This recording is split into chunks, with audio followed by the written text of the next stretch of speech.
MA semester 1 के paper CC1 के political theory के पेपर के लिए हम एक फुल टाइम ऑनलाइन कोर्स लेके आए हैं, जिसमें हम 1 बाय 1 चैप्टर वाइज चैप्टर आपको सिलेबस पूरा करवाने की पूरी कोशिश करेंगे, जिसमें मैं doctor Tabassum Bano, assistant professor department of political science, SD Jain college से अपना पूर्ण सहयोग और योगदान देने की कोशिश करूंगी।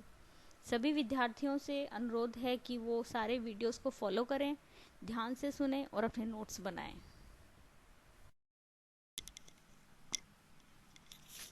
तो इस लेक्चर सीरीज का पहला जो हमारा लेक्चर है वो है कॉन्सेप्ट ऑफ पॉलिटिकल थ्योरी पे।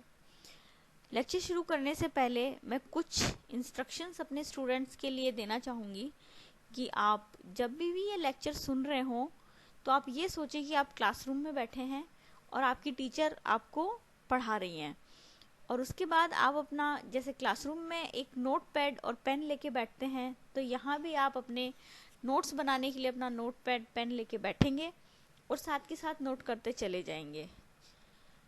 और वो स्टूडेंट जो हिंदी में आंसर्स लिखने वाले हैं उन बच्चों के लिए मैं बोल दूं, क्योंकि स्लाइड्स इंग्लिश में बनाई गई हैं, लेकिन आपकी सहूलियत के लिए इसे हिंदी और इंग्लिश दोनों भाषाओं में मैं बोलने का प्रयास करूंगी।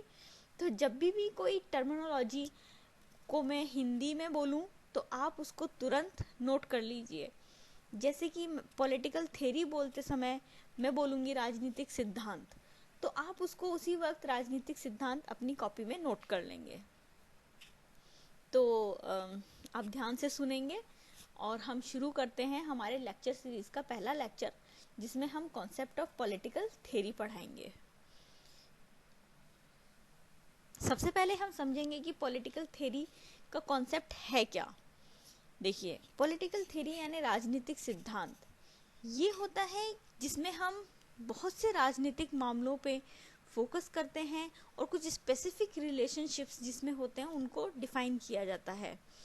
इसमें हम जितने भी राजनीतिक मामले हैं उनको, उनकी व्याख्या करते हैं, उनको समझते हैं, और जो राजनीतिक व्यवहार हैं, पॉलिटिकल इवेंट्स हैं, उन सब के बारे में हम चीज़ें जानने का अधिक से अधिक प्रयास करते हैं। Political theory is consider as a basis of branch of political science. इसे हम राजनीतिक विज्ञान की एक शाखा के रूप में देखते हैं। ये क्या करता है? It attempts to arrive at generalization. ये कुछ सामान्यकरण करता है। इंटरफेस और कंक्लूजन, ये कुछ परिणाम देने की कोशिश करता है। किस चीज़ से? जो कि डेटा यानी तथ्य जो भी संग्रहित किए जाते हैं उससे यह एक परिणाम निकालता है और किसी ना किसी एक थ्योरी का निर्माण करता है, सिद्धांत का निर्माण करता है, जो कि पॉलिटिकल साइंस इटसेल्फ में ही नहीं बल्कि ह्यूमन नॉलेज और एक्सपीरियंस के सभी क्षेत्रों में काम में आता है। तो इस तरीके से हम एक general rough idea political theory के बारे में ये जानें कि पॉलिटिकल थ्योरी एक आइडियाज़ का सेट है, ये एक फाउंडेशन है जिस पे पॉलिटिकल साइंस टिका हुआ है।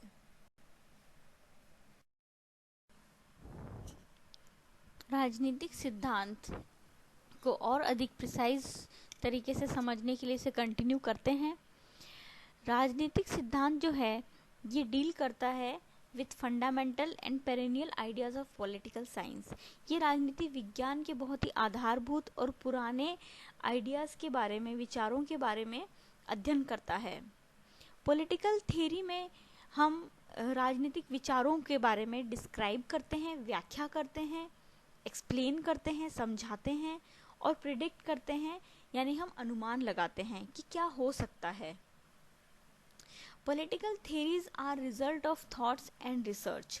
जो राजनीतिक सिद्धांत हैं वो परिणाम होते हैं एक तरीके से विचारों के और अनुसंधान के, जो किसके द्वारा किए जाते हैं? Of many scholars. वो आपके जैसे बहुत सारे पढ़ने वाले scholars, students and exponents of political science, इनके द्वारा किए जाते हैं। इसी तरीके से एक बहुत बड़े सिद्धांतकार हुए हैं जॉर्ज कैटलिन, जो कि कहते हैं कि political theory includes political science and political philosophy. अब देखिए उन्होंने ये बात क्यों कही, क्योंकि वो कहते हैं कि जहाँ साइंस जो है वो refers to the phenomena of control in many forms over all the process of whole social field, यानी विज्ञान जो है सारे सामाजिक क्षेत्रों की सभी तरह की प्रक्रियाओं के प्रत्येक प्रकार की घटना पर नियंत्रण रखने का प्रयास करता है।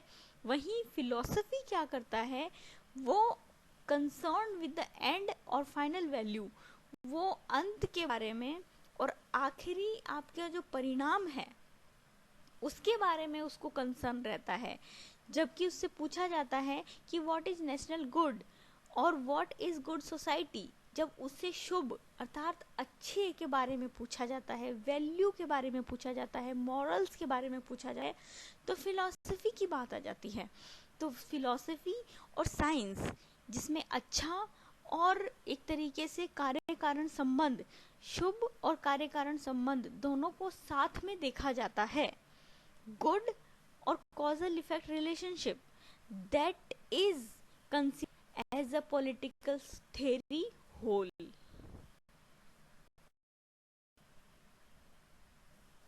अब आप देखिए कि आपने क्या समझा। पॉलिटिकल थ्योरी को अगर आपको 3 पॉइंट्स में समझना है कि ये है क्या, तो आप इसको कैसे समझेंगे। आपने पॉलिटिकल थ्योरी में समझा कि आप एक तरीके से इसमें जनरलाइजेशन, आप सामान्यकरण कर लेते हैं। बहुत सारे तथ्य, बहुत सारे डेटा जब एक जगह इकट्ठे होते हैं और उनमें आप कोई एक कॉमन चीज़ देखते हैं तो आप एक जनरलाइज थ्योरी बना लेते हैं कि ये चीज़ ऐसी है तो इसका परिणाम ये होगा। तो इसको कहते हैं जनरलाइजेशन। आप सामान्यकरण करना सीख जाते हैं।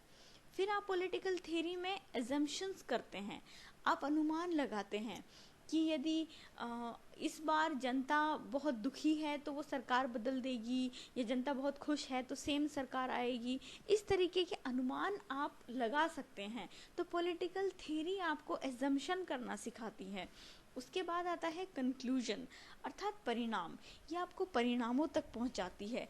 जब भी आप बहुत सारे आइडियाज़ और थॉट्स के बारे में सोचते हो, समाज में चल रही प्रक्रियाओं और समस्याओं के बारे में सोचते हो, तो आप उनका निदान करने का प्रयास करते हो। आप ढूंढते हो कि उसका निष्कर्ष क्या निकलेगा, उसको हम कैसे ठीक कर सकते हैं। तो आप उसकी तह तक जाने का प्रयास करते हो, जो कि किसी अन्य विचारधारा या बहुत सारे विचारों के समूह को एक साथ सोच के आप कर सकते हैं। तो पॉलिटिकल थ्योरी आपको इसके काबिल बनाती है कि आप बहुत सारे कंक्लूजन्स या एक कंक्लूजन या किसी एक परिणाम या निष्कर्ष तक पहुंच सकें।